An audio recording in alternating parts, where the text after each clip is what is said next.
بسم اللہ الرحمن الرحیم۔ ہیلو ویورز، کیسے ہیں آپ سب لوگ؟ آج ہم بات کرنے والے ہیں انطاکیہ کا معرکہ۔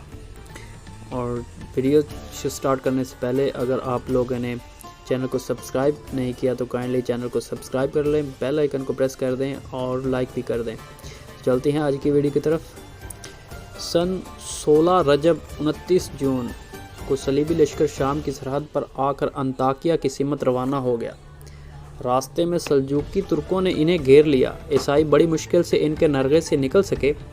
آگے چل کر راستہ بھٹک جانے کے سبب وہ بدترین بھوک اور پیاس کا شکار ہو گئے۔ کئی 100 افراد ایک ہی دن میں مر گئے۔ سپاہیوں نے نقاہت کی وجہ سے بھاری زرہیں اتار کر پھینک دیں۔ جولائی کی گرمی میں شدید پیاس نے انہیں تڑپا دیا۔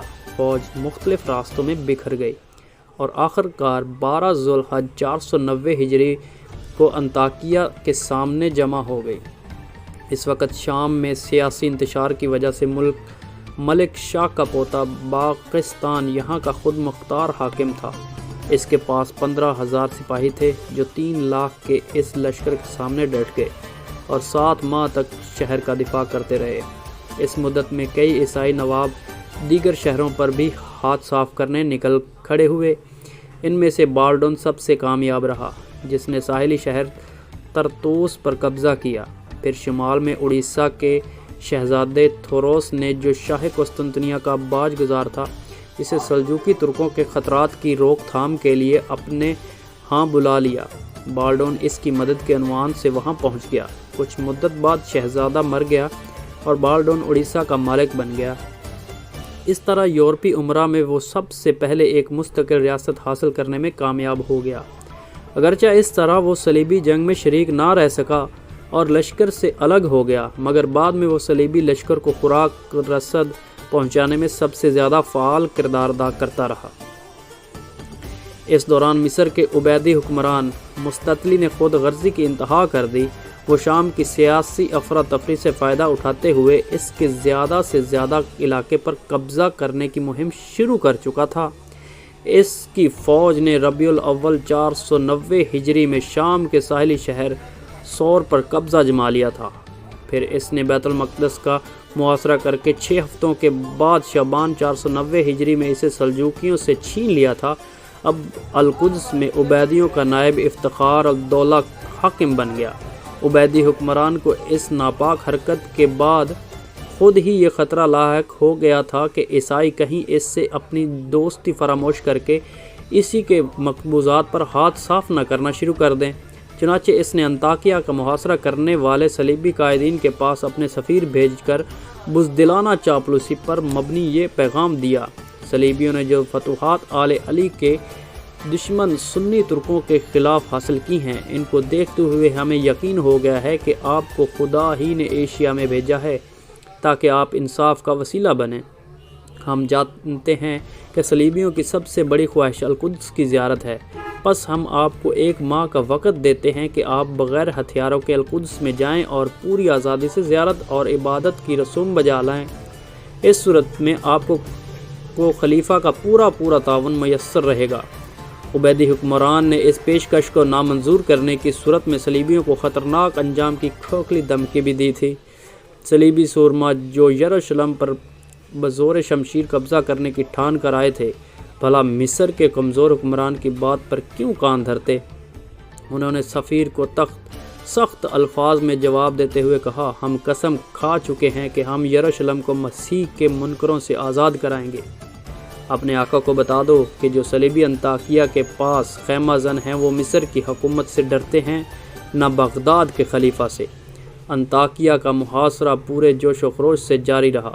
اس دوران حمص، قیصاریہ، حلب اور دمشق سے کچھ فوجیں محصورین کی مدد کے لیے روانہ تو ہوئیں، مگر وہ راستے ہی میں نصرانیوں سے کچھ جھڑپوں کے بعد واپس چلے۔ اہل شہر کسی بیرونی امداد سے بالکل محروم رہے۔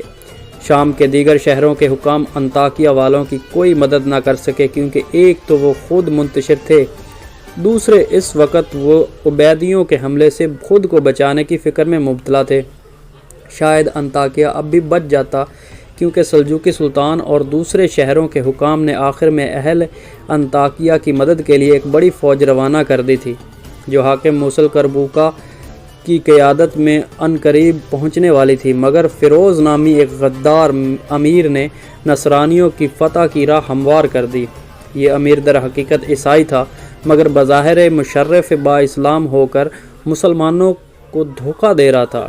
حد یہ تھی کہ انطاکیہ کا حاکم باغستان اس پر پورا اعتماد کرتا تھا۔ فیروز نے صلیبی لشکر کے نواب بوہیمنڈ سے ساز باز کر لی، اور ایک شب جب شہر کے باشندے بے فکر ہو کر سو رہے تھے، اس نے اپنے اختیارات سے کام لیتے ہوئے صلیبیوں کو شہر میں داخل ہونے کا موقع دے دیا۔ صلیبی ایک طوفان کی طرح شہر میں گھس گئے اور لوگوں کا قتل عام شروع کر دیا۔ شہر کی فوج قلعے میں محصور ہو گئی اور حاکم شہر فرار ہوتے ہوئے مارا گیا۔ یہ رجب 491 ہجری کا واقعہ ہے۔ موصل کا حاکم کربوکا جو امدادی فوج لے کر آ رہا تھا، بلا وجہ فوج کو بہت سست روی سے چلاتا رہا۔ اگر وہ تیز رفتاری سے کوچ کرتا تو نہ صرف انطاکیہ کو بچا سکتا تھا، بلکہ بزدل صلیبیوں کو یہیں سے یورپ لوٹ جانے پر مجبور کیا جا سکتا تھا۔ مگر کربوکا کی لاپرواہی کی وجہ سے یہ فوج اس وقت انطاکیہ پہنچی جب شہر میں مسلمانوں کی لاشوں کے ڈھیر لگائے جا چکے تھے۔ کربوکا کے ہم رکاب لشکر جو 28 امیروں کی افواج پر مشتمل تھا، انطاکیہ کے سامنے خیمہ زن ہو گیا، جبکہ صلیبیوں نے اس سے بچنے کے لیے انطاکیہ کی فصیلوں کی پناہ لے لی۔ صلیبیوں کو ایک تو مسلمانوں کے لشکر کا خوف تھا، دوسرے ان کی رسد ختم ہو چکی تھی۔ وہ گھوڑوں کو کاٹ کاٹ کر اور درختوں کے پتے چبا کر اپنا پیٹ بھر رہے تھے۔ انہوں نے گھبرا کے کربوکا سے امان مانگی، مگر کربوکا نے جواب دیا، اب تو تلوار ہی فیصلہ کرے گی۔ کربوکا کا یہ جواب شجاعت نہیں تکبر پر مبنی تھا۔ وہ ایک بد اخلاق انسان تھا جس کی درشنی اور تحقیر آمیز رویے سے تمام ماتحت افسران بد دل ہو چکے تھے۔ ادھر نصرانیوں کو زندگی اور موت کی کشمکش میں دیکھ کر ان کے ایک راہب نے عجیب چال چلی۔ اس نے چپکے سے ایک پرانا نیزہ زمین میں دفن کر دیا اور فوج کے امراء سے کہا، سنا ہے کہ یسوع مسیح کا ایک نیزہ انطاکیہ میں دفن ہے، اسے تلاش کرو، اگر مل گیا تو فتح ہمارا مقدر ہے، اگر نہ ملا تو ہلاکت طے ہے۔ راہب کے کہنے پر امراء نے فوج کو 3 دن روزے رکھوائے اور دعائیں کیں۔ پھر راہب کے کہنے پر کھدائی کی گئی تو ایک جگہ سے وہ نیزہ نکل آیا۔ اس سے صلیبیوں میں ایک جوش پھیل گیا اور وہ مقابلے کے لیے کمر بستہ ہو کر کھلے میدان میں نکل آئے۔ پیر 25 رجب 491 ہجری کو دونوں لشکروں میں گھمسان کا جنگ ہوا۔ کربوکا کی نااہلی کی وجہ سے مسلمان پرجوش صلیبیوں کے سامنے جم کر نہ لڑ سکے۔ ان کے سینکڑوں افراد شہید ہوئے اور باقی ماندہ پسپا ہو گئے۔ اس شکست فاش نے شام اور فلسطین کے مسلمانوں کی قسمت کا فیصلہ کر دیا۔ صلیبی چاہتے تو کسی وقت کسی دقت کے بغیر القدس کی طرف بڑھ سکتے تھے، مگر اکثر نواب اپنے لیے الگ الگ شہر بھی فتح کرنا چاہتے تھے۔ اس لیے کئی ماہ تک وہ مختلف ساحلی شہروں پر حملے کرتے اور مسلمانوں کے خون سے ہولی کھیلتے رہے۔ نواب ریمنڈ نے البیرا کو فتح کر کے وہاں تمام مسلم آبادی کو فنا کر دیا۔ ماررا میں اس نے ایسا قتل عام کیا کہ کوئی شخص مسلمانوں کی لاشوں سے گزرے بغیر شہر میں داخل نہیں ہو سکتا تھا۔ طرطوس کو مسلمانوں نے خود خالی کر دیا تھا۔ صلیبی اس پر قبضہ کرتے ہوئے عقا پہنچ گئے۔ مسلمانوں نے یہاں کئی ماہ تک سخت مدافعانہ لڑائی لڑی۔ صلیبیوں نے شام اور فلسطین کے ان ساحلی شہروں کی مہمات میں 1 لاکھ سے زائد افراد کا خون بہایا۔ اس دوران عاقبت دانہ اندیش حکمران مستعطلی سلجوقی ترکوں، قیصر الیکسس مغربی عیسائی حکمرانوں اور صلیبی لشکر کے قائدین سے خط و کتابت کرتا رہا۔ وہ غالب فریق کا اتحادی بن کر اپنے مفادات حاصل کرنے کی تگ و دو میں تھا۔ اس نے صلیبی سرداروں کے لیے قیمتی تحائف بھی بھیجے۔ گاڈفرے کو 40,000 اشرفیوں، 30 بیش قیمت جوڑوں اور سونے چاندی کے ساز و سامان سے سجے ہوئے عربی گھوڑے کی خلعت پیش کی۔ مستعطلی کی خواہش تھی کہ وہ کسی طرح بیت المقدس کو، جسے اس نے کچھ مدت قبل ہی سلجوکیوں سے چھینا تھا، بدستور اپنے پاس رکھے، مگر صلیبیوں نے اس کی خواہش کو دوبارہ حقارت سے مسترد کر دیا۔